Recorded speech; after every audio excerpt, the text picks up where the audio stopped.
అజ్ఞానతిమిరాంధస్య జ్ఞానాంజనశలాకయా చక్షురున్మిళితం యేన తస్మై శ్రీ గురవే నమః. శ్రీ చైతన్య మనోభీష్టం స్థాపితం యేన భూతలే స్వయం రూప కదా మహ్యం దదాతి స్వపదాంతికం. వందేహం శ్రీగురో శ్రీయుత పదకమలం శ్రీగురున్ వైష్ణవాంశ శ్రీరూపం సాగ్రజాతం సహగణ రఘునాథాన్వితం తం సజీవం సాద్వైతం సావధూతం పరిజన సహితం కృష్ణ చైతన్య దేవం శ్రీరాధా కృష్ణ పదాన్ సగణ లలితా శ్రీ విశాఖాన్వితాంశ. హే కృష్ణ నమో విష్ణుపాదాయ కృష్ణ ప్రేష్టాయ భూతలే శ్రీమతే భక్తి వేదాంత స్వామినితి నామినే. నమస్తే సారస్వతి దేవే గౌరవాణి ప్రచారిణే నిర్విశేష శూన్యవాది పాశ్చాత్య దేశతారిణే. వాంఛాకల్పతరుభ్యశ్చ కృపా సింధుభ్య ఏవ చ పతితానాం పావనేభ్యో వైష్ణవేభ్యో నమో నమః. నమో మహావదన్యాయ కృష్ణ ప్రేమ ప్రదాయతే కృష్ణాయ కృష్ణ చైతన్య నామ్నే గౌరద్విషే నమః. హే కృష్ణ కరుణా సింధో దీనబంధో జగత్పతే గోపేశ గోపికా కాంత రాధాకాంత నమోస్తుతే. తప్త కాంచన గౌరాంగి రాధే వృందావనేశ్వరి వృషభానుసుతే దేవి ప్రణమామి హరిప్రియే. జయ శ్రీ కృష్ణ చైతన్య ప్రభు నిత్యానంద శ్రీ అద్వైత గదాధరా శ్రీవాసాది గౌర భక్త బృంద. హరే కృష్ణ కృష్ణ కృష్ణ హరే హరే హరే రామ రామ రామ హరే హరే. హరే కృష్ణ కృష్ణ కృష్ణ హరే హరే హరే రామ రామ రామ హరే హరే. హరే కృష్ణ కృష్ణ కృష్ణ హరే హరే హరే రామ రామ రామ హరే హరే. భక్తులందరికీ ఇస్కాన్ మంగళూరు వారి తరపున స్వాగతం అండి. ఇంత చక్కటి అవకాశము మీకు లభించింది. ఇంకా ఇంకా భగవద్గీత శ్రవణం చేస్తూ నేర్చుకుంటూ ముందుకు వెళ్ళాలని కోరుకుంటూ ప్రారంభిద్దాము. నిన్న ఏం చూసాము? భగవంతుడు జీవులు ఎలాగా వాళ్ళు అజ్ఞానంచే మోహితులు అవుతారు అని. ఎందుకంటే మోహం చెందినప్పుడు వాళ్ళ నిజ జ్ఞానము కప్పబడిపోయి ఉంటుంది అనమాట. అంతవరకు మనం చూడడం జరిగింది. మాతాజీ వాయిస్ వస్తుంది కదా? వస్తుంది మాతాజీ, క్లియర్ గా ఉంది మాతాజీ. క్లియర్ ఉంది కదా?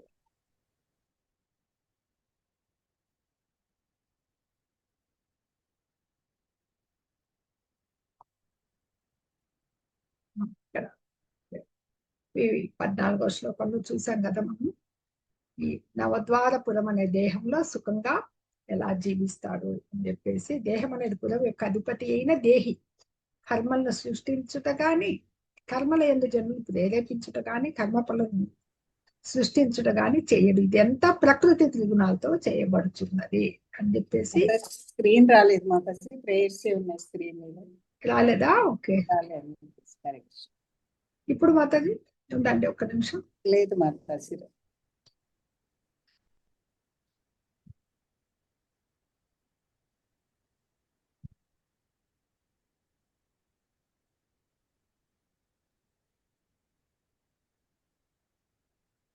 లేదు మాతాజీ. చేస్తున్నా పీపీటీ కదా.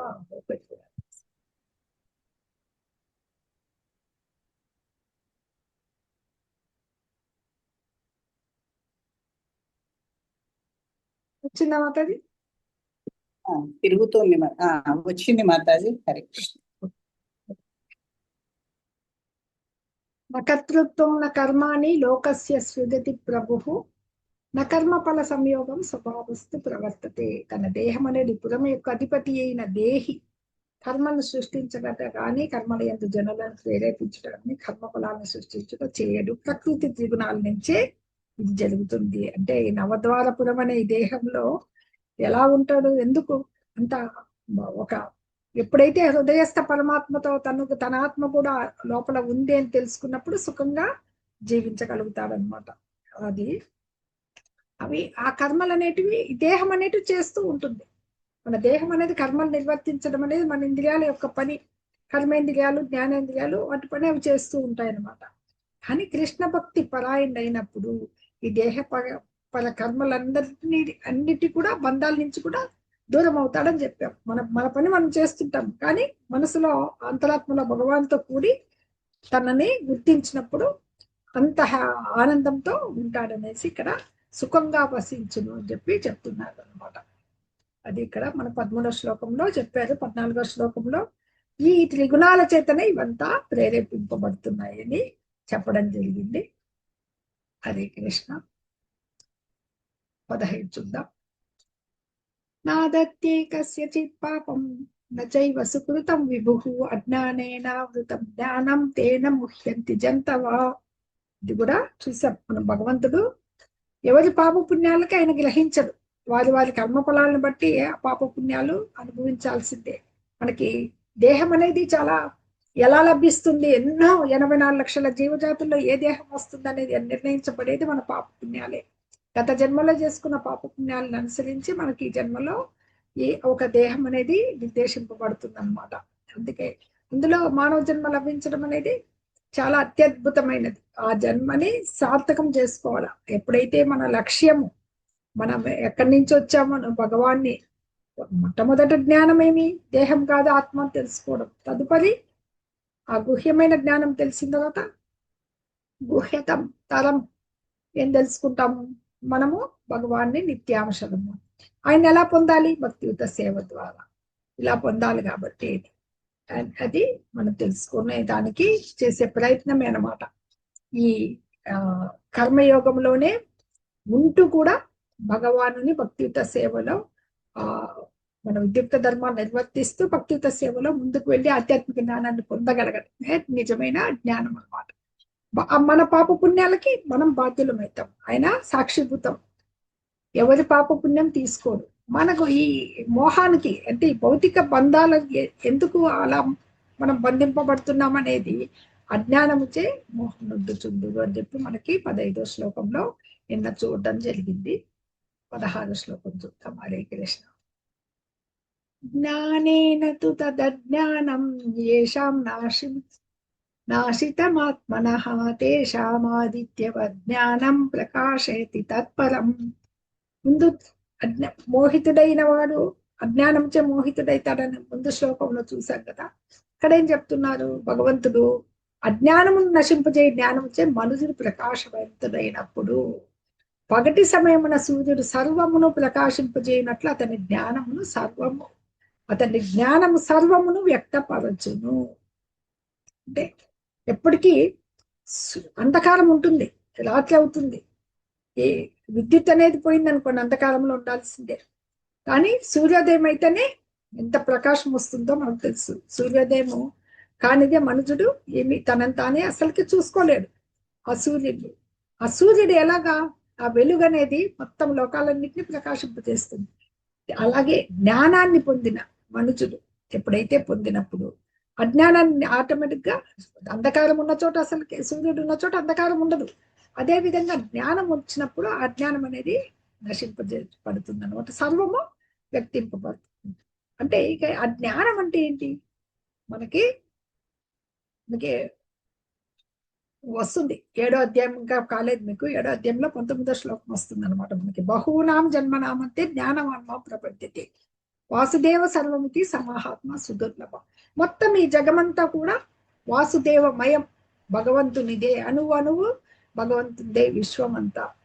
అది ఎన్నో జన్మల తర్వాత తెలుసుకున్నవాడే మహాత్ముడు అని చెప్పేసి అక్కడ వస్తుంది అనమాట. అలాగే అనేక జన్మలు గడిచినప్పుడు భగవంతుని జ్ఞానవంతుడైన వాడు శరణు పొందినప్పుడు ఎలాగైతే ఈ సూర్యునిలాగా ప్రకాశమానమైన జ్ఞానాన్ని పొందుతాడనమాట. అతనికి సర్వము తెలిసిపోతుంది. ప్రతి అణువులోనూ భగవంతుడు అణువునాన ఉన్నాడని చెప్పేసి అనమాట.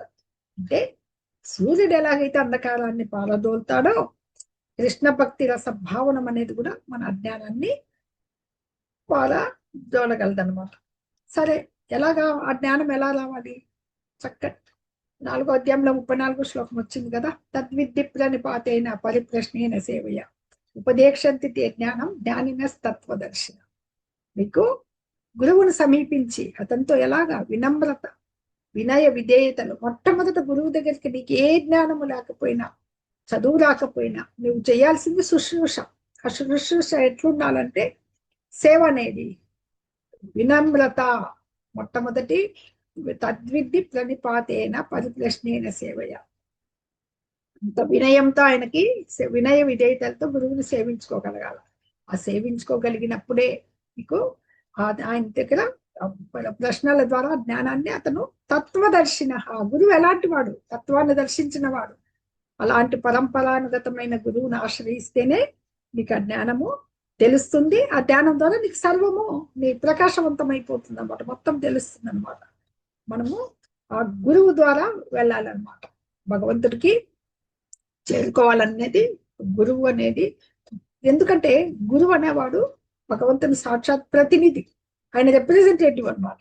అందుకని అది తెలుసుకోవాలని చెప్పేసి మనకి ఇక్కడ చెప్పబడుతుంది అనమాట. తద్బుద్ధయస్తదాత్మానః తన్నిష్టాస్తత్పరాయణాః గచ్చంత్య పునరావృత్తిం జ్ఞాన నిర్ధూత కల్మషాః. బుద్ధి మనస్సు నిష్ట ఆశ్రయములన్నీయును భగవానుని యందే లగ్నమైనప్పుడు మనుషుడు సంపూర్ణ జ్ఞానంచే కల్మష రహితుడై నేరుగా ముక్తి మార్గమున ప్రయాణించును. ఆ జ్ఞానం కలిగినప్పుడు అది ఎలా కలుగుతుంది? మనకిచ్చిన బుద్ధి, అలాగే మనస్సు, ఆ తర్వాత నిష్ట, ఆశ్రయం, ఇవన్నీ కూడా భగవాన్ని తెలుసుకునే, అంటే ఆయన పాద పద్మాల మీద మన మనస్సు లగ్నం కావాలి, మన బుద్ధి ఆయన మీదే. ఇక్కడ అదే చెప్తున్నారు మనకి, దేవదేవుని యందు ఎప్పుడు బుద్ధిని నిలిపేవాడు. అలాగే దేవదేవుని యందే ఎల్లప్పుడూ మనసు లగ్నం చేస్తుండాలి. దేవదేవుని యందే సంపూర్ణ విశ్వాసం, నిష్ట అంటే విశ్వాసం కలిగి ఉండాలన్నమాట. తత్పరాయణాః, తన్నిష్ట తత్పరాయణాః అంటే అతనిచే సంపూర్ణంగా ఆయన్ని ఆశ్రయించి ఉండాలన్నమాట. గచ్చంతి పొందుతారు, పునరావృత్తి.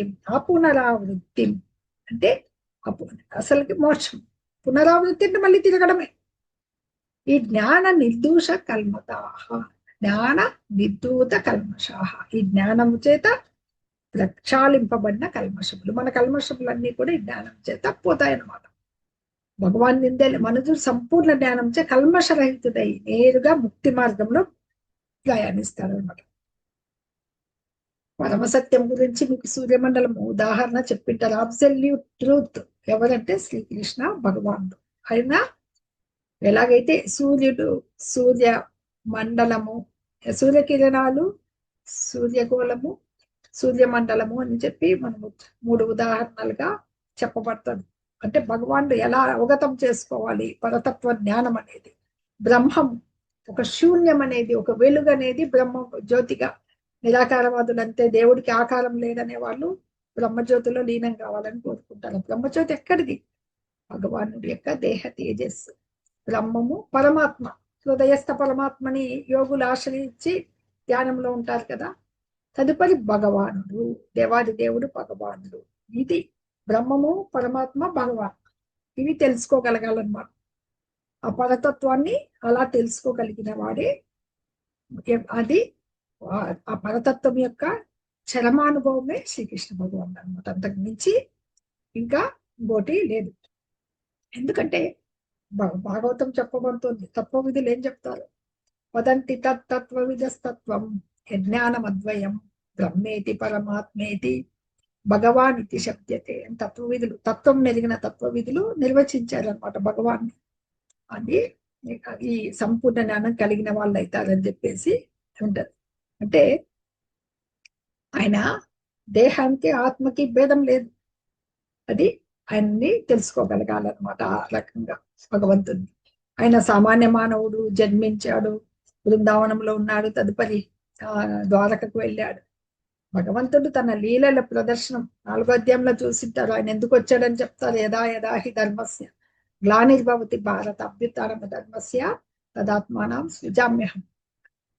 ఒక కార్యార్థి అయి భగవంతుడి ధర్మానికి హాని జరిగినప్పుడు వస్తూ ఉంటాడు. సంపూర్ణమైన అవతారము ఆయనే స్వయంగా వచ్చిండేది. అది మనకి శ్రీకృష్ణ అవతారం అన్నమాట. నెక్స్ట్ చూద్దాం. చక్కటి శ్లోకం అండి ఇది. విద్యా వినయ సంపన్నే బ్రాహ్మణే గవిహస్తిని శుని చైవ స్వపాకే చ పండిత సమదర్శిన. ఈ జ్ఞానాన్ని తెలుసుకున్న వాళ్ళు యోగులు, వినమ్రులైన యోగులు, మనుజు ముక్తి మార్గంలో ప్రయాణించే మనుజుడు ఎలా ఉంటారు? యథార్థమైన జ్ఞానము కలిగి ఉండదు. ఇంతవరకు మనం జ్ఞానాన్ని విశ్లేషించాం కదా, తెలుసుకో గురువు ద్వారా జ్ఞానాన్ని, భగవంతుడే సర్వం వాసుదేవమయం అని తెలుసుకున్నా.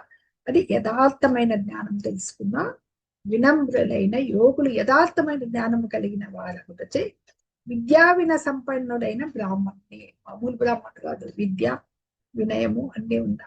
గోవుని, ఏనుగును, శునకమును, శునక మాంసం తినువాని అంటే చండాలుని సమదృష్టితో వీక్షిందురు. ఈ కృష్ణ భక్తి భావనలో ఉన్న వాళ్ళకి జాతి, కుల, విచక్షణ ఏముండదు. వాసుదేవ సర్వమితి అన్నా కదా. సంఘము ఈ సమాజం దృష్టిలో బ్రాహ్మణుడికి చండాలుడికి వేరు వేరు.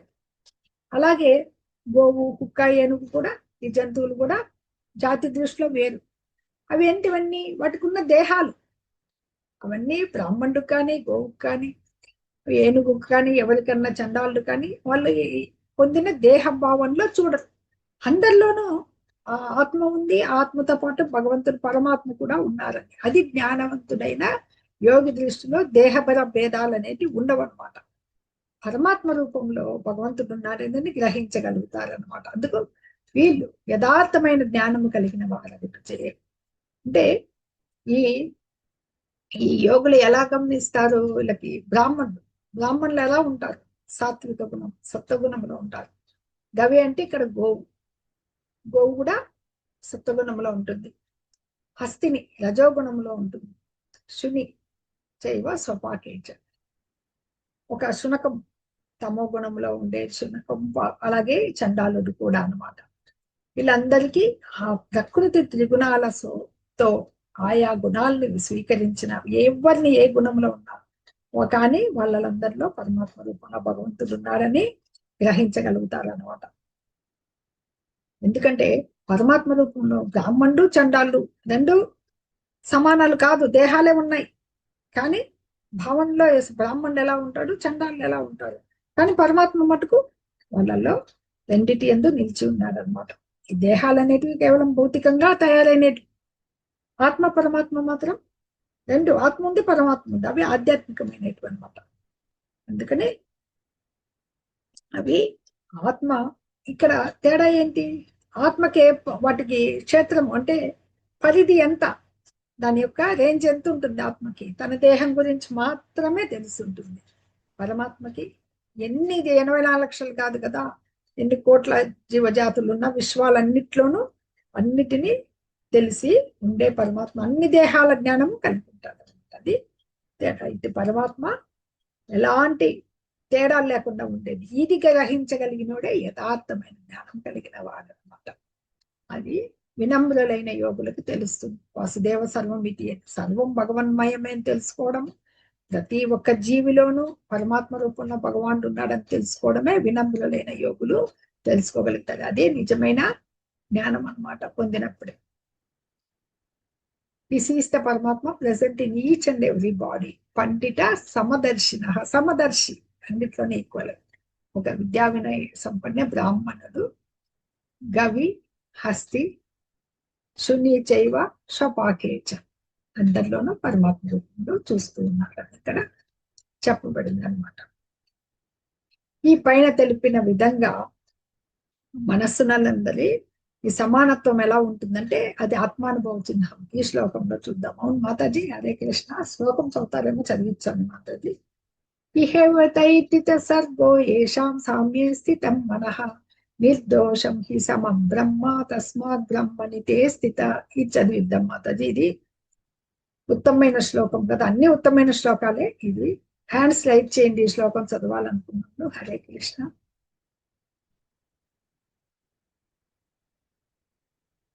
హరే కృష్ణ మాతాజీలు ప్రభుజీలు. మాతాజీలు ప్రభుజీలు. మాతాజీ నా దగ్గర కొంచెం డిస్టర్బెన్స్ ఉంటే మ్యూట్ లో ఉన్నా మాతాజీ, అలాగే అందుకు. అలాగే. 18th కదా మేడం? 18th కదా? 18 చదవండి ప్రభుజీ. స్క్రీన్ మీద ఉంది చూడండి, కనపడుతుంటే. అదే విద్యా మాతాజీ హరే కృష్ణ, ఒక ఫోన్ వచ్చింది మాతాజీ, సారీ. బ్రాహ్మణి గవిహస్తిని సునిచైవ స్వపాకే చ పండితా సమదర్శినః. ధన్యవాదాలు ప్రభుజీ. హరే కృష్ణ. ఇంకా ఎవరైనా చదవదలుచుకున్నారా? హరే కృష్ణ మాతాజీ. చదవండి ప్రభుజీ. విద్యా వినయ సంపన్నే బ్రాహ్మణే గవిహస్తిని సునిచైవ స్వపాకచే పండిత సమదర్శనం. సమదర్శిన. ఓకే. హరే కృష్ణ. ఇప్పుడు ఇది చూద్దాం. ఇహైవ తైతి తస్సర్గో యేషాం సామ్యే స్థితం మనః నిర్దోషం హి సమం బ్రహ్మ తస్మాత్ బ్రహ్మణి తే స్థితాః. ఇహైవ ఈ జన్మం నందే వారిచే. వారిచే అంటే ఎవరు ఇక్కడ? తైర్దిత. తై అంటే వారిచే, దిత జయింపబడినది. సర్గో జనన మరణములు. ఏషాం ఎవరి యొక్క సామ్య సమత్వంలో స్థితం మనః అంటే ఉన్నదో మనస్సు, నిర్దోషం దోషరహితమైనది, హి నిశ్చయముగా, సమం సమదృష్టి, బ్రహ్మ బ్రహ్మం వలె, తస్మాత్ అందుచే, బ్రహ్మని బ్రహ్మమందు తేవారు స్థిత ఉందురు. ఈ సమానత్వం మరియు ఏకత్వములందు మనస్సు నెలకొనిన వారు జనన మరణ స్థితిని జయించినట్టి వారే. వారు బ్రహ్మము వలె దోషరహితులైనట్టి వారు. ఆ విధముగా వారు బ్రహ్మం నందు స్థితిని కలిగినట్టి వారే అగుదురు.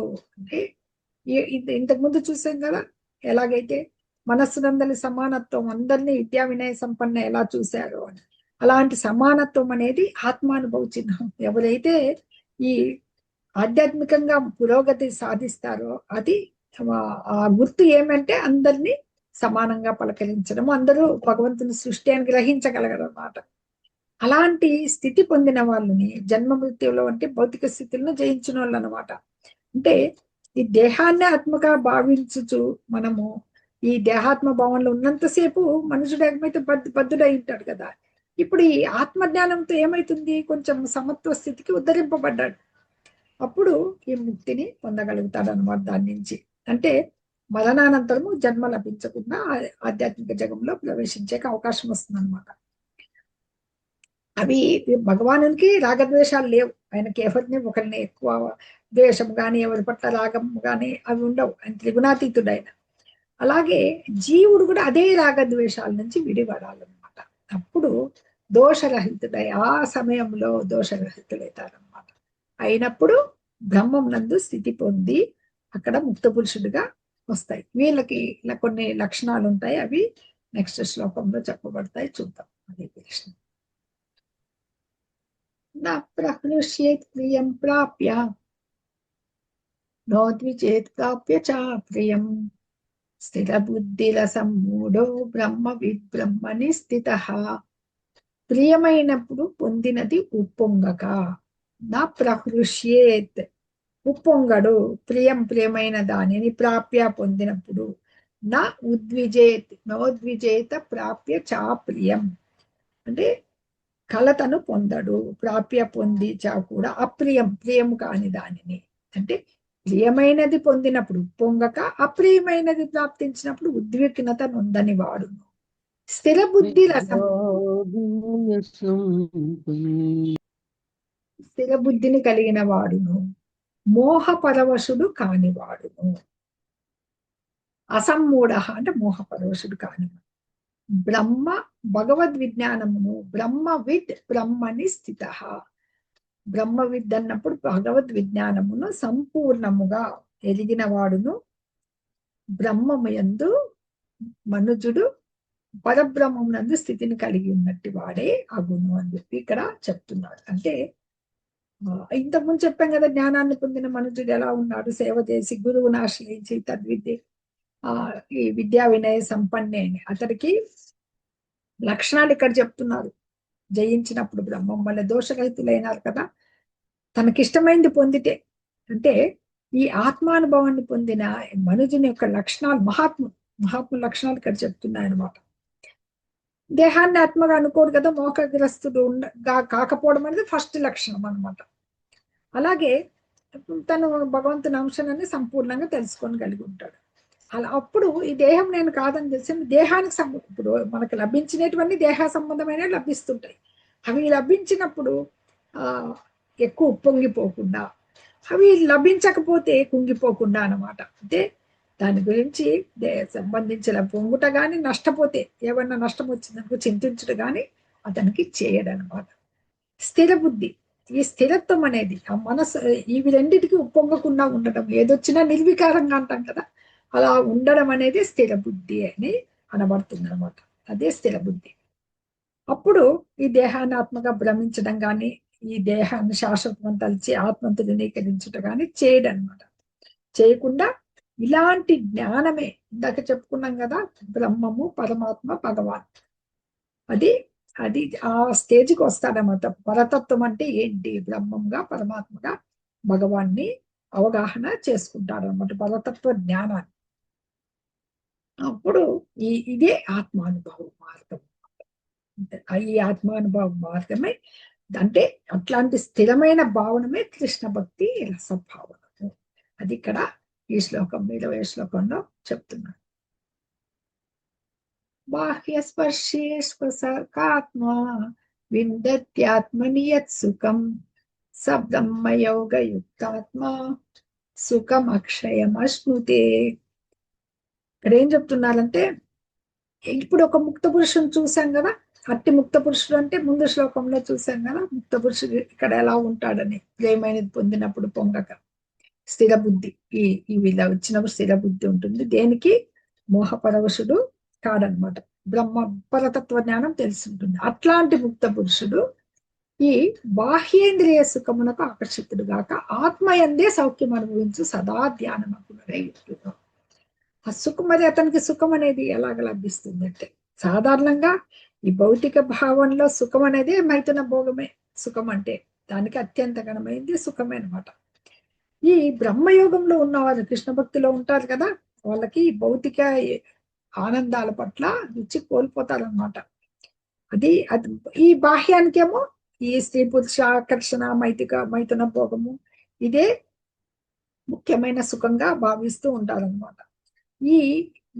ఈ బ్రహ్మ నిర్వాణ స్థితిలో చేరుకున్న వాడికి అట్టి సుఖాలని త్యజించేస్తారనమాట.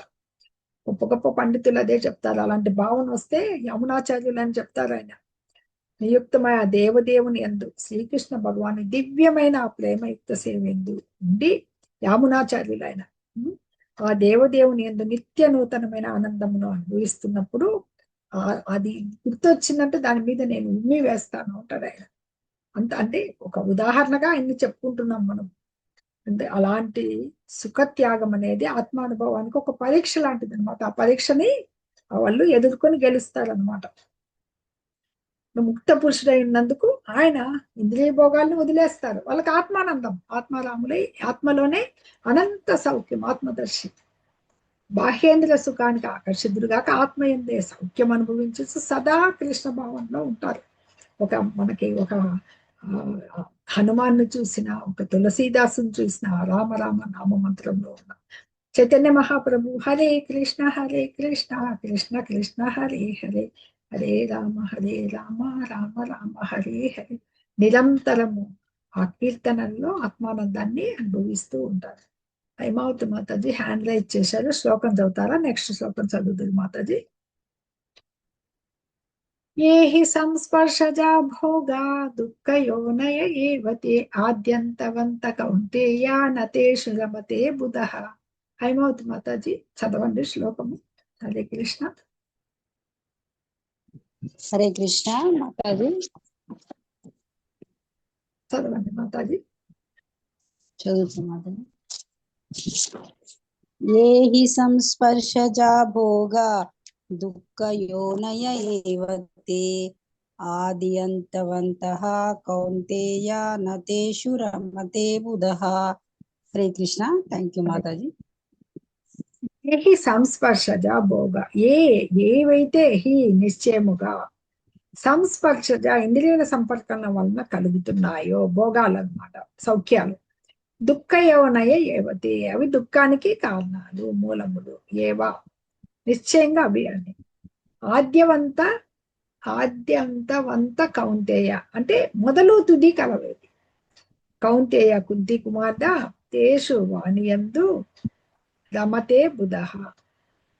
తెలివి గలవాడు దానిలో ఆనందాన్ని పొందడు. మొదలు తుది ఉన్నాయి. అదే కృష్ణ భక్తికి అంతం లేదు. ఆయన లీలలు ఎన్నిసార్లు చెప్పుకున్నా, ఎంత అందులో రమించినా, ఒక తిరుమల యాత్రలకు పోతూ ఉంటాడు, ఒకసారి పోయొచ్చాం కదా అని ఆపరు కదా, దర్శనం అయిపోతుంది. తిరిగి మళ్ళా వెనక్కి తిరిగి చూస్తూనే ఉంటారు. వాటికి ఉందా ఒకసారి వెళ్ళొచ్చాం అయిపోయింది అని అంటావా? నిరంతరము అది భగవద్ భక్తిలో రమించే వారికి ఆద్యంతాలు ఉండవు అన్నమాట. ఈ భౌతిక సుఖాలు అన్ని తాత్కాలికమే, ఇంద్రియ సంపర్కం కాబట్టి. అందుకని ముక్త పురుషుద్ధాలలో ఎప్పటికీ ఆనందాన్ని పొందాలన్నమాట. అది చెప్తున్నారు ఇక్కడ. ఈ నిజమైన యోగులైతే వాళ్ళకి ఈ నిరంతర బుధజన రమతే బుధః. ఇక్కడ బుధః అంటే బుధజనులు అంటే తెలివి గల యోగులు అనమాట. బుధః అని నిజమైన యోగులు ఎలా ఉంటారు? ఈ నిరంతర భవబంధానికి కారణమైన ఇంద్రియ సుఖాలచే ఆకర్షణకు గురి కాకుండా విషయ సుఖాల ఎడ ఎంత ఎక్కువ, ఒకవేళ వాళ్ళు అలాంటి విషయ సుఖాలకి ఆసక్తిగా పడ్డారనుకోండి, అంతగా దుఃఖాలను కూడా ఎదుర్కోవాల్సి వస్తుంది అనమాట. ఇక్కడ మనకి శ్రీల ప్రభుపాదుల వారిని మేజలో చూపిస్తున్నారు చూడండి. ఆయన తన 71 విదేశాలకు వెళ్ళి ఇస్కాన్ స్థాపన చేసి భగవద్గీత ప్రచారము, భాగవత ధర్మము అన్ని బోధించి కృష్ణతత్వాన్ని ప్రచారం చేసిన మహనీయుడు ఆయన. ఆయన ఎంత ఆ కీర్తనలు, సంకీర్తనలు, ఇస్కాన్ దేవాలయాలు, రాధాకృష్ణ మందిరాలు అవన్నీ కట్టించి ఎంతో ఆనందాన్ని ప్రజలకి భక్తి భావంలో తీసుకొచ్చి పంచిపెట్టిన మహనీయుడు అనమాట. నిరంతరం సంకీర్తనలలో ఆనందాన్ని పొందేవారు. ఇప్పుడు రథయాత్ర వస్తుంది, జగన్నాథ రథయాత్ర. అందులో ఎంత ఆనందంగా ఉంటారో మీరు కూడా చూసే ఉంటారు. రథయాత్ర చూస్తే మీకు అర్థమవుతుంది. హరే కృష్ణ. నెక్స్ట్ చూద్దాం. ఓకే, దుఃఖ హేతు ఏదని 20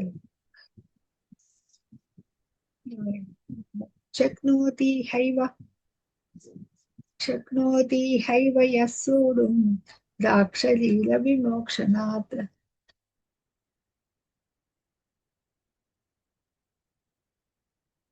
కామక్రోధోద్భవం వేగం సయుక్త సుఖీ నరః. శక్నోతి హైవ యస్సూడుం, శక్నోతి శక్తులగుతో, ఇహైవ వర్తమాన శరీరముచే, ఇప్పుడున్న శరీరంచే ఎవరైతే దేహాన్ని విడుచుటకు పూర్వమే ఇంద్రియాల కోరికలను అదుపజేయగలుగుతారో కలిగేవాడు, కామక్రోధాలను అనచగలిగిన వాడు, ద్రాక్షలీల విమోక్షణాత్, ఈ ఇంద్రియాల కోరిక అదుపు చేయగలిగిన వాడు, ఈ కామక్రోధ వేగాల్ని అనచగలిగిన వాడు, సయుక్త ససుఖీ నరః, ఈ జగంలో దివ్య స్థితి నందున్న వాడే ఈ జగమునందు సుఖవంతుడవుతారనమాట. ఎందుకంటే ఎప్పుడైతే ఈ ఆధ్యాత్మిక మార్గంలో చెందుతూ మన పరమ లక్ష్యమైన భగవాన్ చేరుకోవాలని ఆత్మానుభవ మార్గంలో ప్రయాణించే వాళ్ళకి అవరోధం ఏది? ముఖ్యంగా ఇంద్రియాలని కంట్రోల్ చేయడం అనమాట. అంటే కంట్రోల్ చేయగలగాలి. ఇంద్రియాలు అనేవి పరుగులు పెడుతూ ఉంటాయి. మనకి ఉపదేశామృతం అని మన గోస్వాములలో ప్రముఖులైన రూప గోస్వామి రచించారు. వాచో వేగం మన క్రోధ వేగం, జిహ్వా వేగం ఓదరపస్త వేగం, ఏతాన్ వేగాన్ యో విషహేత ధీర సర్వామపి మాం సశిష్యాత్. శిష్యుల్ని తయారు చేసుకుంటే వాచో వేగము, ఈ వాక్ వేగము, క్రోధ వేగం కోపాన్ని, మనస్సు వేగం, ఉదర వేగం జిహ్వ కావాలి, ఎప్పుడు ఏ రకమైన రుచులు కావాలి, ఉపవస్త వేగం, అలాగే జిహ్వా వేగం, ఇవన్నీ ఇంద్రియ వేగాలు ఉన్నాయి. ఈ ఇంద్రియ వేగాల్ని మనస్సును అదుపు చేయగలిగిన వాళ్ళని ఏమంటారంటే గోస్వామి అంటారు. అలాంటి గోస్వాములు ఎంతో మంది ఈ భక్తి ప్రచారంలో చేశారు. చైతన్య మహాప్రభు శిష్యులందరూ కూడా గోస్వాములుగా ఉండి షడ్గోస్వాములు అంటారు. ఆ బృందావనంలో ఆ శ్రీకృష్ణ భగవాన్ని ఆ ఆలయ పునరుద్ధరణలు, అవి దాడుల నుంచి కాపాడడానికి వాళ్ళు ఎంతో కృషి చేశారన్నమాట. ఆ రకంగా వాళ్ళు ఎలా ఉండగలిగే వాళ్ళు? ఇంద్రియ వేగాన్ని నిలిపి మనస్సును అదుపు చేయగలిగిన వాళ్ళనే గోస్వామి అంటారు అనమాట. వాళ్ళు నిష్టలతో నియమాలతో పాటు వాళ్ళు నియమ జీవనాన్ని సాగించేవాళ్ళు అన్ని. అందుకని వాళ్ళకి ఆ నియమ నిష్టలు, ఆ వేద నియమాలు పాటించడం అనేది ఆ ఇంద్రియాల వేగాల నుంచి దూరలైంటే ఒక్కసారి కృష్ణ భక్తి భావంలో ప్రవేశిస్తేనే 16 మాలల జపం, తెల్లవారుజామున లేచి మంగళహారతి చూడడము, నిరంతరము భగవద్గీత పఠనము, మందిరాలకు వెళ్ళడము, ప్రసాద వితరణ, ఇవన్నీ కూడా ఈ కృష్ణ భక్తి భావనలో చేసే ఈ కర్మలన్నిటి కూడా ఆటోమేటిక్ గానే ఇంద్రియాలని కంట్రోల్లోకి తెస్తాయన్నమాట. అంటే మన కోరికలు ఎప్పుడైతే తృప్తి పొందకపోతే ఏమేస్తుంది? కోపంగా మారుతుంది. మనకు వచ్చింది కదా, కామయేష క్రోధయేష రజోగుణ సముద్భవ. అట్లే క్రోధాద్భవతి సమూహాత్ స్మృతిభ్రంశాత్ బుద్ధినాశాత్ ప్రణశ్యతి. ధ్యాయతో విషయాన్ పుంసః సంగస్తేషు ఉపజాయతే. సంజాయతే కామత్ క్రోధో విజాయతే. 3-4 శ్లోకాలు ఉన్నాయి కదా 2వ అధ్యాయంలో. అవి చెప్తాయన్నమాట. ఎప్పుడు ఆ కోరికలు అనేవి సంతృప్తి చెందకపోతే మనకేమైతుంది? క్రోధాన్ని వస్తాయన్నమాట. ఆ క్రోధం వచ్చినప్పుడు మనకేమైతుంది? మన మనస్సు, మన కళ్ళు, మన హృదయం అన్ని కూడా ఉద్రేకాన్ని చెందుతాయన్నమాట. అందుకనే ఈ భౌతిక దేహంలో ఉన్నప్పుడే మనము ఈ ఇంద్రియ వేగం, మనోవేగాల్ని కంట్రోలింగ్ లోకి రావాలన్నమాట. అదే ప్రాక్టీస్ చేయాలి. అట్లా చేసిన వాడే ఈ ఆత్మానుభవ మార్గంలో పురోభివృద్ధి సాధిస్తూ ఈ పూర్ణానందాన్ని అనుభవిస్తాడు అనమాట. ఇది చెప్తుంది. ఈ జగంనందు సుఖవంతుడగుతారు అని చెప్పేసి. ఆధ్యాత్మిక జ్ఞానం పొందిన తర్వాత ఆ విద్యుక్త ధర్మం ఏంటి వాళ్ళు పాటించాల్సింది? వీటిని అదుపులో పెట్టుకోవడం.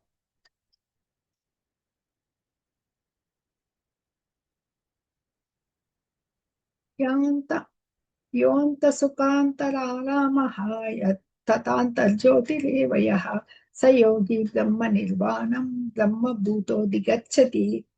ఎలా ఉంటాడు ఇతడు? ఈ జీవుడు, ఆత్మానుభవ మార్గంలో ఉన్న జీవుడు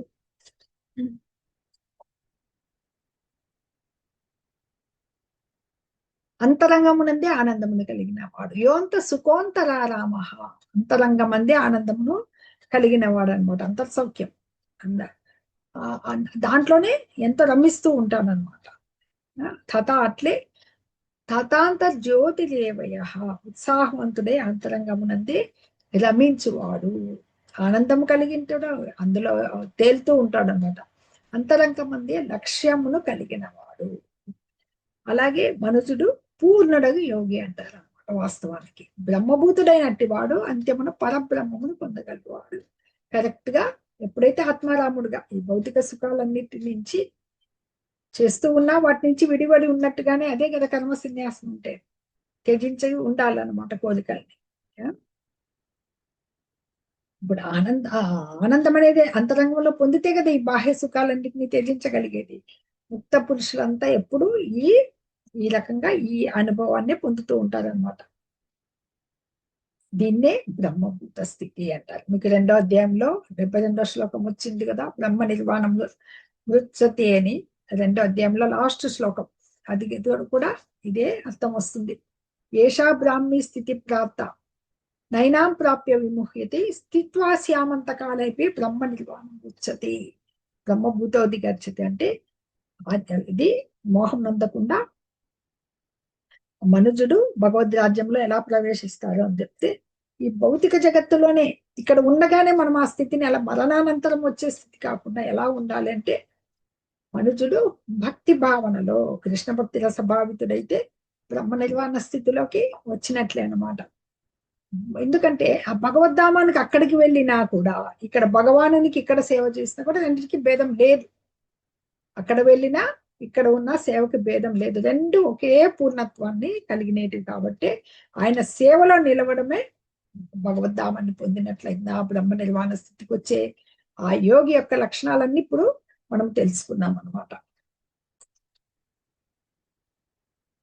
లభంతే బ్రహ్మ నిర్వాణం ఋషయ క్షీణ కల్మష చిన్నద్వైదాయతాత్మానః సర్వభూతహితే రతాః. ఇక్కడ ఇంకా ఏం చెప్తున్నారంటే, ఇక్కడ అంతరంగమందే మనస్సుని సంలగ్నమై సందేహాల నుండి ఉత్పన్నమైనట్టి, అంటే సంశయాలను తొలగించుకుని మనో నిగ్రహంతో సకల ప్రాణులకు మేలు చేయడంలో ఆసక్తి కలిగిన ఋషులు పాపాలన్నింటినీ పోగొట్టుకుని బ్రహ్మ సాక్షాత్కారాన్ని పొందుతారు అన్నమాట ఈ ఋషులు. అంటే వాళ్ళు ఎలా ఉంటారు, ఈ మనస్సులోనే ఆనందిస్తూ ఉంటారు కదా, సందేహాలు ఉండవు వాళ్ళకి, ద్వంద్వాలకు పరమై ఉంటారన్నమాట. వీళ్ళందరికీ సకల ప్రాణులకు మేలు చేయడంలో, అంటే వాళ్ళు వాళ్ళ గురించి ఆలోచించారు. చాలా మంది ఋషులు వీళ్ళని చూస్తూ ఉంటాం నేటి కాలంలో కూడా, శాంతి హోమాలు, యాగాలు, యజ్ఞాలు చేస్తుంటారు. ఎందుకంటే అందరి ప్రాణుల యొక్క మేలు కోరనమాట. నైమిషారణ్యములో ఋషులు ఉండేవారు. నైమిషారణ్యం చాలా పవిత్రమైన ప్రదేశం అనమాట. అక్కడ ఆ ఋషులంతా అప్పుడే సూత గోస్వామి వచ్చి ఆ నైమిషారణ్య ఋషులకి భాగవతం ఉపదేశిస్తాడు. సుఖదేవ గోస్వామి పరీక్షిత్ మహారాజుకు చెప్పిన భాగవతాన్ని ఆయన విని ఉంటాడనమాట. శౌనకాది ఋషులు వాళ్ళంతా ఒక పెద్ద యజ్ఞం చేస్తుంటారు, 1000 సంవత్సరాలు పట్టే యజ్ఞం అనమాట. ఎందుకు? రాబోయే కలియుగంలో జనాలు చాలా కష్ట నష్టాలకు గురి అవుతారు, కలహాలకు గురి అవుతారు, ఎన్నో బాధలకు లోనవుతారు. ముందుగా వాళ్ళకి సర్వ జీవ హితము కొరకే పనిచేయవారు అంటారు అనమాట. అంటే సకల ప్రాణులకు మేలు చేయడంలో అనమాట. ఈ ఋషులు బ్రహ్మ సాక్షాత్కారం అంటే భగవంతుణ్ణి పొందుతారు. అంటే సర్వ పాప దూరులైన వారు, అంటే పాపాలకు దూరంగా ఉంటారు. మన దుఃఖాలకి కారణం ఏంటి? ముందుగా భగవంతుడే దివ్య భోక్త, అది యజమాని, మన మిత్రుడు, ఇదంతా మర్చిపోవడమే మన దుఃఖానికి కారణం. దీన్ని మేల్కొల్పాల. ప్రతి మనుషుల్లోనూ ఉన్న పరమాత్మ ఉన్నాడు, అందరూ భగవంతుని సృష్టి అనే చైతన్యాన్ని మనము జాగృతం చేయడమే అదే హితమైన కార్యం అనమాట, మనుషులకి మేలు చేసే కార్యం అనమాట. అలాంటి బ్రహ్మ నిర్వాణాన్ని తెలుసుకుందే ఎవ్వరు కూడా ముందుకు పోలేరు. అది తెలుసుకోగలగాలన్నమాట. ఎందుకంటే కృష్ణ భక్తులు ఉన్న వాళ్ళకి శ్రీకృష్ణుని దివ్యత్వాన్ని గురించి ఎలాంటి సందేహం ఉండదు. ఇతరులకు కూడా అది తెలియజేయగలగాలి కదా, దివ్యమైన ప్రేమ స్థితి. ఇప్పుడు కేవలము ఇప్పుడు చేసే ప్రతి ఒక్క మనుషుడు ఏం ఆలోచిస్తున్నాడు, సంఘం ఏం ఆలోచిస్తుంది, దేశం అంతా కూడా ఏం ఆలోచిస్తున్నారు, బాహ్యంగా ఉండే సుఖాలు. మనము ఎన్ని సుఖాలు ఇస్తున్నాం, వీడు బాగా తింటున్నారా, వీళ్ళకి ఫుడ్ ఫెసిలిటీస్ అన్ని అందుతున్నాయి, అన్ని సుఖాలు ఇచ్చేసాం మేము అని చెప్పేసి ఆలోచించడం కాదు, బాహ్యక్షేమం. దాని ఎందొకటే కూడా ఆలోచించకూడదు. అది హితకరమైంది కాదు. మనుషుడికి కావాల్సిన తాత్కాలికమైన ఉపశమనం అది మన దేహ తృప్తి కొరకు ఇస్తూ ఉంటుంది అన్ని ఫెసిలిటీస్. ఒక తండ్రి ఒక కుటుంబానికి ఎలా ఇస్తాడో అలాగే దేశము, సంఘము అన్ని కూడా ప్రజలకందరి కల్పిస్తూ ఉన్నాయి ఎన్ని సుఖాలు. అదంతా తాత్కాలిక ఉపశమనం, అది నిత్య తృప్తి కాదు. ఇలాంటి కానీ సంఘర్షణలు, కష్టాలు, భౌతిక క్లేశాలు పడుతూనే ఉన్నారు. అవన్నిటికీ కారణం ఏమి? భగవంతున్న మనకున్న సంబంధాన్ని మర్చిపోవడం అనమాట. ఎప్పుడైతే భగవంతునితో మన సంబంధాన్ని గుర్తించగలిగినప్పుడు అతడు ఈ భౌతిక జగంలో ముక్త పురుషుడే అవుతాడు. బ్రహ్మ సాక్షాత్కారం అంటే అదే అనమాట. కామక్రోధ విముక్తానాం యతచేతసాం అభితో బ్రహ్మ నిర్వాణం వర్తతే విదితాత్మనాం. ఇంకా చెప్తున్నారు భగవంతుడు, కామక్రోధం నుండి విడిపడినవాడు, ఆత్మదర్శి, ఆత్మ సంయమనం కలిగిన వాడు, సంపూర్ణత్వం కొరకు నిరంతరము యత్నించి వారి మహాత్ములు అచిర కాలంలోనే ఈ బ్రహ్మ నిర్మాణం ఏదైతే చెప్పినామో దాన్ని బడైతారు అని చెప్పేసి ఇక్కడ చెప్తున్నారు అనమాట. మనకి ఇక్కడ కూడా మళ్ళీ ఒకసారి ఇక్కడ గుర్తు చేసుకుంటున్నారు. ఎందుకంటే కృష్ణ భక్తులు అనే వాళ్ళు ఎలా ఉంటారంటే, వాళ్ళు భగవద్ధామం ఎక్కడో ఉంది అని అంత దూరంలో ఉన్నా కూడా అంత దూరంలో నేను చేరుకోవాలనుకున్నా ఎప్పుడైతే ఈ భక్తి భావనలు ఉన్నారో భగవంతుడు మన దగ్గర ఉన్నట్లే అనమాట. ఆ భావనని పొందగలుగుతారు అనమాట. ఈ రకంగా మనకి కొన్ని చాలా వరకు భగవద్గీత, భాగవతంలో ఎన్నో శ్లోకాలు చెప్తాయన్నమాట. ఈ ముఖ్యంగా ఇంద్రియ వేగాలను అంచాలని ఇందాక చూసాం కదా. అంటే ఈ కామకర్మ ఫలాన్ని అనుభవించాలనే కోరిక ఎక్కువగా ఉంటుంది. అంటే ఇవి భౌతిక సుఖాల కొరకే కదా మనుషుడు ఒక తప్పకుండా విద్యుక్త ధర్మాలు ఆచరించాలి. ఒక గృహస్థుడికి తన కుటుంబ పోషణ అనేది విద్యుక్త ధర్మం. అవి ఆ కోరికలు బద్ధజీవులందు గట్టిగా ఉంటాయి. మహాములైన వాళ్ళు కూడా అలాంటి కోరికలను ఒక్కోసారి అదుపు చేసుకోలేరన్నమాట. కానీ ఈ భక్తియుత సేవలో ఉన్న వాళ్ళకి ఆత్మజ్ఞానం అనేది కలిగినప్పుడే ఈ బ్రహ్మ నిర్వాణ స్థితి సంపూర్ణంగా లభిస్తుంది అనమాట.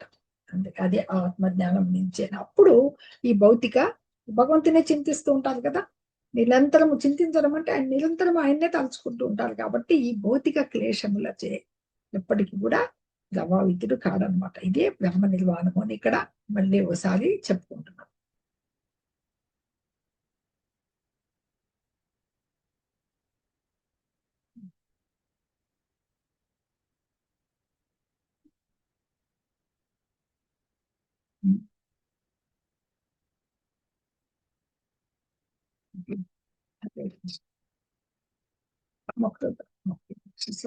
స్పర్శాన్ కృత్వా బహిర్బాహ్యాన్ చక్షుశ్చైవాంతరే భ్రువోః ప్రాణాపానౌ సమో కృత్వా నాసాభ్యంతరచారిణౌ యతేంద్రియ మనోబుద్ధిః మునిర్మోక్షపరాయణః విగతేచ్ఛాయ భయక్రోధో యస్ సదా ముక్త ఏవ సః. ఈ బాహ్యేంద్రియార్థములన్నిటినీ త్యజించి దృష్టిని భ్రూమధ్యమున నిలిపి ప్రాణాపానవాయువులను నాసికేంద్రియ సమములుగా చేసి తద్వారా మనస్సును బుద్ధిని ఇంద్రియాలను అదుపు చేయనట్టు మోక్షవాంఛితుడు కోరిక భయము కోపము నుండి ముక్తుడగును. నిక్కముగా అట్టి స్థితిలో నిలిచిండువాడు ముక్తిని పొందగలడు. స్పర్శాన్ కృత్వా అంటే ఇవి ఏవైతే ఉన్నాయి కదా, స్పర్శ రూప రస గంధ ఇంద్రియార్థాలు, మన యొక్క ఇంద్రియాల యొక్క పని ఇంద్రియార్థాలు. ఆ ఇంద్రియార్థాలన్నిటినీ త్యజించి బాహ్యమైన బాహ్యానవసరమైన బహిర్బాహ్య చక్షుశ్చైవాంతరే భ్రువో కన్నులను అలాగే నడుమ కన్నుబొమ్మల మధ్య. ఈ శ్లోకం ఏం చెప్తుందంటే మనుషుడు ఈ ధ్యాన యోగం ద్వారా ఎలాగా ముక్తిని పొందగలడనేది. అంటే మనకి ఈ అధ్యాయం అయిపోతేనే తదుపరి అధ్యాయము 6వ అధ్యాయము ధ్యాన యోగం అన్నమాట. ఆత్మ సంయమ యోగం అని కూడా అంటారు దాన్ని. ధ్యాన యోగం అంటే దాంట్లో ఈ ధ్యానం మీకు అందరికి అష్టాంగ యోగం తెలిసే ఉంటుంది. చాలా మంది యోగాకి వెళ్తుంటారు, కానీ అసలు ఈ యోగానికి ఆ యోగానికి అసలుకి సంబంధమే ఉండదు అనమాట. ఇప్పుడు చేసే యోగాలన్నీ కూడా కేవలం కసరత్తులో అనొచ్చు. అంటే కేవలం దేహ దారుఢ్యాన్ని పెంచుకునే దానికి ఏమంటే బాహ్యంగా ఫిట్నెస్ కోసం చేసేది తప్ప నిజమైన యోగం అది కాదు. ధ్యాన యోగం భగవంతుడు చెప్తున్నారు అనమాట. రాబోయే అధ్యాయం అది రాబోతోంది. భగవంతుడు ఇక్కడ దాన్ని ఇక్కడ స్టార్ట్ చేశారనమాట. ఇక్కడే మనకి ఎలాగా అనేది ఆ యోగి ఎలా వెళ్ళాలి అనేసి బుద్ధిని ఇంద్రియాలని దృష్టిని భూమధ్యమున నిలిపి, అంటే ఈ ప్రాణాపాన వాయువులందు నాసికేంద్రియ సమములుగా చేసి మనస్సు బుద్ధి ఇంద్రియాలను అదుపు చేయనట్టి మోక్షవాంఛితుడు కోరిక భయము కోపము. ఇంతవరకు మనం చెప్పుకున్నాం ఎలాగ బద్ధజీవుడు బందీ అవుతాడంటే కోరికల ద్వారా. భయం ఉంటుంది భౌతిక జగత్తులో, నిరంతరము భయపూరితమైంది అనమాట. కోపాల నుండి కోరికల నుండి కోపాల నుండి భయాల నుండి ముక్తుడు ఎలా కాగాలంటే యోగి నిక్కముగా ముక్తిని పొందగలడు. అంటే ఈ యోగం అనేది కొంచెం కష్టసాధ్యమైనది. దీనికంటే భక్తి యోగం అనేది అత్యంత సులభమైన ఆచరణం చెప్పుకున్నాం కదా. ఇంకా వస్తుంది 9వ అధ్యాయంలో మీకు వివరంగా. దీన్ని ఈ భక్తి అంటే ఈ భక్తి యోగం ద్వారా భగవంతుని అవగతం చేసుకుంటాం. కానీ ఈ ధ్యాన యోగంలో అంటే ముక్తిని సాగించే విషయాన్ని అర్జునుడికి భగవంతుడు వివరిస్తున్నాడు అన్నమాట పరబ్రహ్మనందుడు. ఇవి యమ నియమ 8 అంగాలుగా ఉంటుంది అనమాట. యమ సిట్టింగ్ పొజిషన్, అలా కూర్చుంటారు కదా, నియమాలు ఆసనం, తర్వాత ఇప్పుడు చెప్పారు కదా ఇక్కడ ప్రాణాపాన వాయువులు నాసికేంద్రియ సమములుగా చేసేది ప్రాణాయామం, తర్వాత ప్రత్యాహారం అంటే ఇంద్రియాలన్నీ విడిపడటం అనమాట, ధారణ, ధ్యాన, సమాధి. ఈ 8 రకాలుగా అష్టాంగ యోగం ద్వారా మనుషుడు ఏదైతే పరబ్రహ్మనందు ముక్తిని సాధించే విధానంలో ఇది ఒక ధ్యాన యోగం. ఇది అష్టాంగ యోగం ద్వారా ఎట్లా మనుషుడు వెళ్ళాలి అనేది భగవంతుడి శ్లోకం ద్వారా స్టార్ట్ చేశారనమాట. అది వచ్చే అధ్యాయంలో చాలా అద్భుతంగా చెప్పబడింది అనమాట. ఇక్కడ ఇప్పుడు ఈ 5వ అధ్యాయంలో మనకు కొద్దిగా తెలుసుకుంటున్నాం అంట. ఈ శబ్దము, మన ఇంద్రియార్థాలంటే ఇవే శబ్దము, మన చర్మం చేసే పని స్పర్శ, మనం కళ్ళు చూసే ఈ రూపాన్ని చూస్తుంటాయి, నాలుక రుచి, నాసికాలు ఘ్రాణం, ఇవన్నీ కూడా ఇంద్రియార్థాలని ఈ యోగంలో ఇందాక చెప్పాం కదా, యమ నియమ ఆసన ప్రాణాయామ, ప్రాణాయామం అయిన తర్వాత ప్రత్యాహారం, ఇవన్నీ ఆచరించినప్పుడు ఆ ఇంద్రియాల నుంచి విడిపడతారనమాట. అప్పుడు దృష్టిని ఎక్కడ పెడతారు? భ్రువు మధ్యం అంటే కనుబొమ్మల మధ్యన నిలిపి అర్ధనిమీల, అది ధ్యానం అనేది ఎలా చేయాలి? అర్ధనిమీలత నేత్రాలంటే సగమే మూసి ఉండాలి కనురెప్పలు, పూర్తిగా మూస్తే నిద్రపోతారు. అందుకని ఆ ఇంద్రియార్థాలచే ఆకర్షణకి గురి అవుతాం కాబట్టి పూర్తిగా తెరిచామనుకోండి మళ్ళీ భోగాల మీద కళ్ళు వెళ్తాయి. అంటే సగం మూసి సగం తెరిచి అర్ధనిమీలిత నేత్రాలు అంటారు అనమాట. పూర్తిగా తెరిచి ఉండకుండా కలిగి ఈ ప్రాణాపాన వాయువులను నియంత్రించాలన్నమాట. అంటే ఉచ్ఛ్వాస నిశ్వాసాలు నియంత్రిస్తూ శ్వాసను ఇక్కడే నాసిక ఎందే బంధించాలన్నమాట. ఇలాంటి యోగాభ్యాసం ద్వారా ఇంద్రియాలపై ఆధిపత్యం సాధిస్తే ఇంద్రియార్థాలని వదిలేస్తారనమాట. అప్పుడు బ్రహ్మ నిర్వాణానికి చేరుకునేందుకు స్టార్టింగ్ అనమాట, పాయింట్ అనమాట ఈ యోగ విధానము.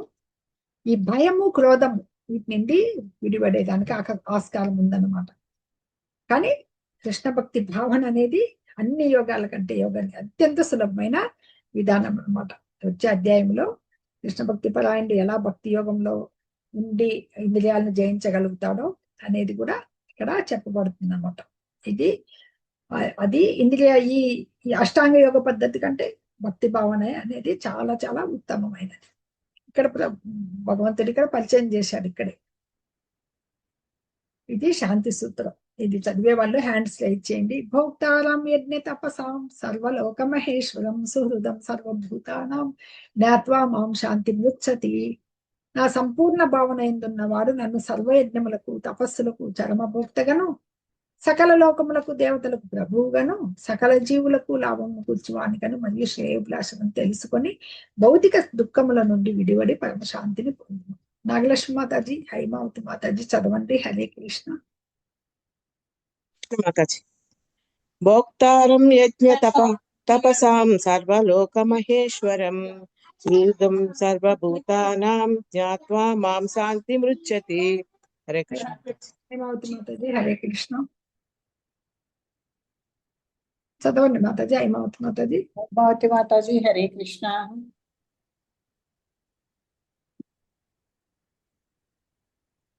ఓకే. భోక్తారం యజ్ఞ తపసాం. భోక్తారం అంటే భోక్త, యజ్ఞాలకు తపస్సులకు నియమాలకి అన్నిటికీ భోక్త. భోక్త అంటే ఆయనే అవన్నిటికీ అనుభవించే వ్యక్తి అనమాట. ఈ విశ్వాన్ని సర్వలోక, ఈ సర్వలోక ఇప్పుడు మనకున్న మొత్తము 7 14 లోకాలు కాదు, ఎన్నో విశ్వాలు ఉన్నాయి తెలుసు కదా. భగవంతుని రోమకూపాల నుంచి అనేక విశ్వాలు బయటకు సృష్టించబడతాయన్నమాట. అన్ని లోకముల యొక్క అంటే సర్వలోక మహేశ్వరం. ఆ లోకాల్లో ఎవరు ఉంటారు? దేవతలు ఉంటారు. వాళ్ళందరికీ కూడా భగవంతుడే ఆయన చరమ భోక్త. ఈ దేవతలకి ప్రభు, సర్వలోక మహేశ్వరుడు ఆయన, పరమ ప్రభు ఆయన. సుహృదం అంటే సర్వభూతానం, అన్ని జగత్తులో ఉన్న అన్ని జీవులకి ఆయన శ్రేయోభిలాషి, లాభం కూర్చేవాడు అనమాట. అట్లా తెలుసుకున్నవాడే జ్ఞాత్వా మాం శాంతి మృచ్చతి. ఈ శ్లోకాన్ని శాంతి సూత్రము అంటారనమాట. భగవంతుణ్ణి ఇంతవరకు ఏ రకంగా తెలుసుకోవాలనేది మనం ఈ సంపూర్ణ జ్ఞానంతో కర్మ సన్యాస యోగంలో చూసాం కదా. కర్మయోగం ఇది. కృష్ణ భక్తి రసభావన భావిత కర్మలు ఎలా చేయాలని సంపూర్ణ భావన ఎందున్నవాడు నన్ను అంటే ఇక్కడ భగవానుని సర్వ యజ్ఞములకు తపస్సులకు చరమ భోక్త, ఆయనే ఫైనల్. సకల లోకములకు దేవతలకు ప్రభువుగాను సర్వలోక మహేశ్వరు. సుహృదం సకల జీవులకు లాభము కూర్చువానిగాను మరియు శ్రేయోభిలాషి, మన యొక్క మేలుకోరే మనెవరు భగవంతుడే. తెలుసుకొని వాడు భౌతిక సుఖ దుఃఖములను విడివడి పరమ శాంతిని పొందును. అందుకే ఇది శాంతి సూత్రము అంటారు అనమాట. ఇప్పుడు చాలా మంది ఈ మొత్తం బద్ధ జీవులు ఉన్నారు కదా ఈ భౌతిక జగత్తులో. శాంతి కోసం చాలా ప్రయత్నాలు చేస్తూ ఉంటారు. ఎలా శాంతి పొందాలి, ఎంత సంపాదించాను, ఎంత చేశాను, నాకు శాంతి లేదు. కానీ శాంతి సూత్రాన్ని మటుకు తెలుసుకోవాలని ప్రయత్నం చేయాలన్నమాట. ఆ శాంతి సూత్రం అనేది ఏది? అది తెలుసుకోవడం ఏది? భగవానుడే దివ్య భోక్త, ఆయనే ఈ సర్వలోకాలకు అధిపతి. ఒకడున్నాడు మన నియామకుడు, విశ్వ సృష్టికర్త, అందరి ఈ లోకాలన్నిటికీ ప్రభువు. ఆయన దివ్య సేవకే మనము సమస్తము అర్పించాల్సి ఉంది. ఆయన కన్నా ఘనుడు ఇంకొకటి లేడు అని, ఘనమైన వాడు అని చెప్పేసి ఉపనిషత్తులు కూడా చెప్తున్నాయి కదా. అది తెలుసుకోవాలి. దేవాది దేవతలకందరికి కూడా దేవాది దేవుడు, ఆయన దేవతలందరికీ కూడా దేవాది దేవుడు. ఇక్కడ అది ఇక్కడ మనం మేమే ప్రభువులము అని దేవతలు మనం భావించే వాళ్ళంతా కూడా మాయకి గురైన వాళ్ళే అనమాట. ఆయన మాయాధీనంలో ఉన్న వాళ్ళే. భగవాన్ ఎవరు? ప్రకృతికి ప్రభువు. ఎందుకు? మనము ఈ ప్రకృతిలో ఆ నియమాలతో కంట్రోల్ అయిపోయిన వాళ్ళు. ఇది అవగతం చేసుకోగలగాలి. అప్పుడు అది తెలుసుకోనంత వరకు కూడా విశ్వశాంతి అనేది వాళ్ళకి రాదన్నమాట. ఇది కృష్ణ భక్తి భావన అంటేనే అది. దేవదేవుడైన శ్రీకృష్ణుడే సర్వులకు ప్రభువు, దేవతలతో సహా సర్వజీవులు ఆయనకు లోబడి ఉండేవారు. అప్పుడే పూర్తి శాంతి కలుగుతుంది అన్నమాట. ఇది ఇంతవరకు కర్మయోగం అని చెప్పినాం కదా, కృష్ణ భక్తి భావన అని తెలియపడే ఇది బాగా విశ్లేషణాత్మక వివరణ అనమాట ఈ 5వ అధ్యాయం అనేది. అంటే కర్మ చేయడం, కృష్ణ భక్తి భావనలో కర్మలు చేయడం అనేది అంటే ఏమంటే శ్రీకృష్ణుడే సర్వానికి ప్రభు అనేది సంపూర్ణ జ్ఞానంతో కర్మ ఆచరించాలి. అది అలాంటి కర్మ ఆధ్యాత్మిక మార్గంలో వెళ్ళడమే, అక్కడికి ప్రయాణించడమే అనమాట. దీంట్లో ఈ 3 వచ్చాయి కదా, కర్మయోగము, జ్ఞానయోగము, భక్తి యోగం వచ్చాయి కదా. అవి స్టెప్స్, మెట్లు. ఆయన ఎందుకంటే కృష్ణ భక్తి భావనలో మనము లగ్నం అయ్యేది ఉండేది భక్తి యోగం. సరే, భక్తి యోగంలోకి వెళ్ళాం. ఈ జ్ఞాన యోగం ఏంటి మరి? ఆ భక్తి యోగానికి వెళ్ళేదానికి మెట్లు అనమాట, మార్గం. అది శ్రీకృష్ణుని గురించి సంపూర్ణ జ్ఞానాన్ని కలిగి ఉండడమే ఈ సమగ్రమైన స్థితి అన్నమాట. ఈ ఎంతగా పురోగతి పొందగలుగుతాడో దీంట్లో తెలుసుకోగలిగితే భౌతిక బంధాల నుంచి మెల్లిమెల్లిగా బయటపడగలుగుతారు. ఇందాక చెప్పారు కదా, కృష్ణ భక్తి భావనలో ఉన్న ఈ కర్మలు ఆచరించడం వల్ల ఇంద్రియాలు ఆటోమేటిక్ గా మన కంట్రోలింగ్ లోకి వచ్చేస్తాయి అనమాట. కామక్రోధాల వేగము అది కూడా జయించబడుతుంది అనమాట.